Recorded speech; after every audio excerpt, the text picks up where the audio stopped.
Alright, what up YouTube? I'm Nick Ma. I just came back from the Philadelphia Regional on September 17th. There was 511 players in 9 rounds. I went 8-0-1, so 8 wins and a draw. My first 8 rounds were 8 tier limits, and then I played Branded Eldritch in the last round.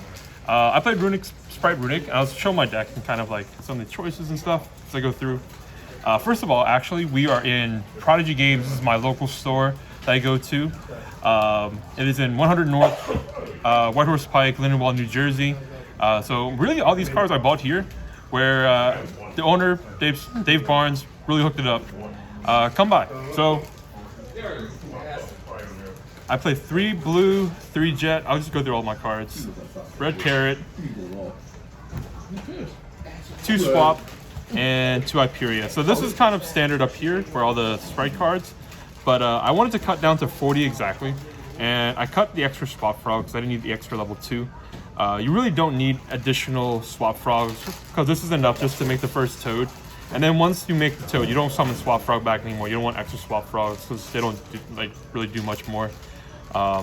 This card was really good because it's like your deck has a draw engine now. It's kind of like how Sword Soul's Moye or one of the other decks has like a draw guy, where once this is in rotation, Gigantic can either summon it out or Elf can bring it back. It's really cool to play too because when you summon one into say like a 0 Boros zone and banishes it and you get a draw, you still have an extra one later to kind of prompt you into getting RUNICK cards.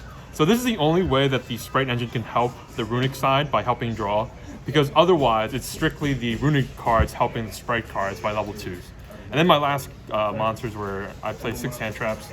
To be fair, I didn't spend a whole lot of time prepping my ratios or anything. It was a really fairly simple deck to play, so a lot of my wins were kind of me just learning my deck as I was going through and kind of playing. I mean, I know how to play Yu-Gi-Oh, but like me learning kind of the more top stuff with the deck, and really was kind of managing how, like, which engine to kind of go through first, whether it be the Spright engine or say like the Swap Frog engine or the RUNICK engine. And then the last Spright cards are 3 starter and 2 smasher.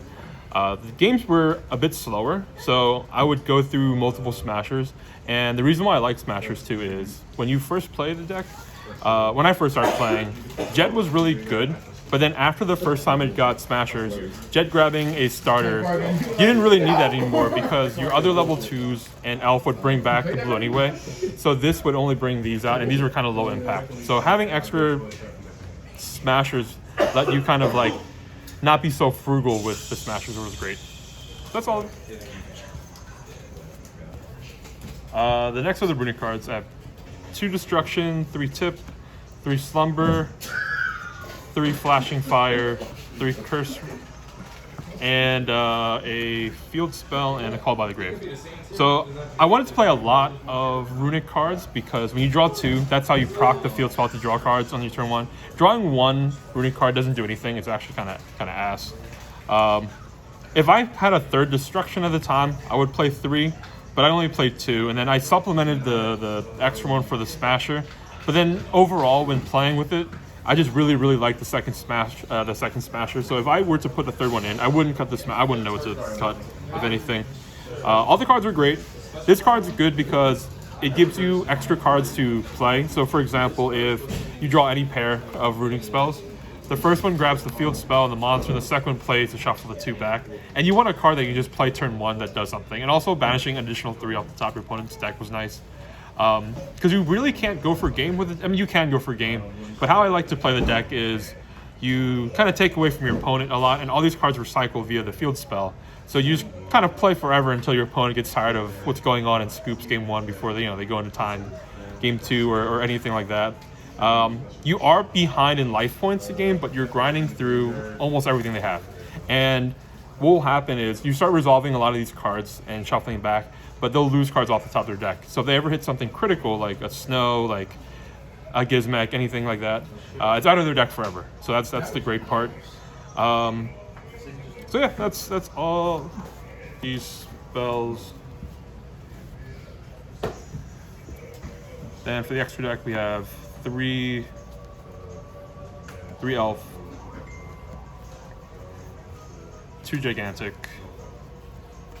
1 Toad, 1 Cerberus, 1 Nightmare, 1 Dark, 1 Zero Boros, 1 IP. Let's see. So these are kind of self-explanatory, but these were all the power cards I wanted. The goal of all the cards was I really want cards that interact with my opponent, not in the battle phase. This card was great because we got to do that, and also via cherries. This card can crash into monsters and kind of shuffle some of the cool cards to get cherries back. IP was really good because it made these two, and it outed a lot of boards. This is great for the back row matchups, and this was really good to deal with in cards like Psychic Punisher, big cards like that. I IP'd into Cerberus one time too during the tournament, which was kind of cool. I didn't make Dark at all, but I probably wouldn't cut it either. And then the last cards were the 2 Higgins and then one of these. This searches field spell and this adds field spell back. Something cool you can do with this guy is if you're on your opponent's turn, you have the field spell up or so, and there's no good resolves for these. When your opponent attacks, you can just activate to special them. They get attacked, it goes back to the extra deck, and then the next spell kind of summon another one, the same one again, and keeps doing that. And you still get to recycle these back after like 3 go into the grave or so to get more value. It's kind of like a complicated scapegoat. And then the last things were the side deck, 3D Barrier, 3 Eradicator, 3 Shifter, 3 Silent Graveyard, and then 3 back row cards. When you make Gigantic with this guy, it becomes 32, so you can Eradicator pretty easily. And I really wanted a good back row matchup. For Shifter is really good against Stirlament. Stirlament's a tough matchup when you go second, because all your monsters are small. So you want something unfair to kind of play against them. You side out some of your RUNICK cards, and then you kind of Shifter and hope they can't play, and then you follow up. And then when you go first, I just wanted cards that are similar to Deep Barrier, and I tried these. This was okay. The issue was I didn't have enough cards to discard for every time, so I had to, like, for example, have a Smashers in my hand, or set this and discard the Smashers. That is the entire deck. Hope you enjoy. We're currently at Step Into the Lab, Prodigy Games Friday night event. Any messages, contact Dave Barnes, and hope he gives me free stuff. Thank you.